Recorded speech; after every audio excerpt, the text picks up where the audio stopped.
দুরকম স্টেটের style add করে আজ বানালাম তেলাপিয়ার এক ইউনিক রেসিপি, যা পুরো ভিডিওটা দেখলেই বুঝতে পারবে। এর জন্য ফার্স্ট স্টেপ, মাছের পিসগুলোতে হলুদ, লঙ্কা, নুন ও সর্ষের তেল দিয়ে ম্যাগনেট করে নিয়েছি।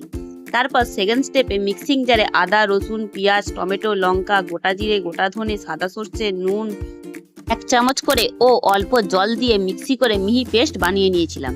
থার্ড স্টেপে কড়াইতে সর্ষের তেল গরম বসিয়ে মাছগুলোকে লাল করে ভেজে তুলে নিয়েছিলাম।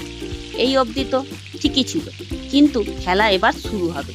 মাছগুলোকে তুলে নিয়ে সেই তেলেই শুকনো লঙ্কা, কালো সর্ষে ও কারি পাতা ফোড়ন দিয়ে মিক্সি করা মশলাটা দিয়ে কষাতে শুরু করলাম। কষাতে কষাতেই 1 চামচ করে কাশ্মীরি লঙ্কার গুঁড়ো ও হলুদ গুঁড়ো মিশিয়ে নাড়তে থাকলাম। সবই হবে লো ফ্লেমে।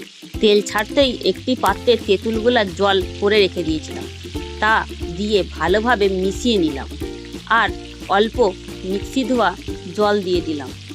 তারপর 2 থেকে 3 মিনিট ফুটিয়ে অল্প চিনি স্বাদের জন্য দিয়ে দিলাম। তারপর ভেজে রাখা মাছগুলো দিয়ে নেড়ে চেড়ে ধনেপাতা কুচি ছড়িয়ে দিতেই রেডি হয়ে গেল ওয়েস্ট সাউথ মিক্সিং তেলাপিয়া কারি, যা দেখতে যেমন সুন্দর হয়েছে, খেতেও হেভি হয়েছে। আর গরম ভাতের সঙ্গে খেতে তো আরো জমেই যাবে। তাই বানিয়ে জানিও কেমন হয়েছে। পারলে লাইক, কমেন্ট, শেয়ার তো আছেই।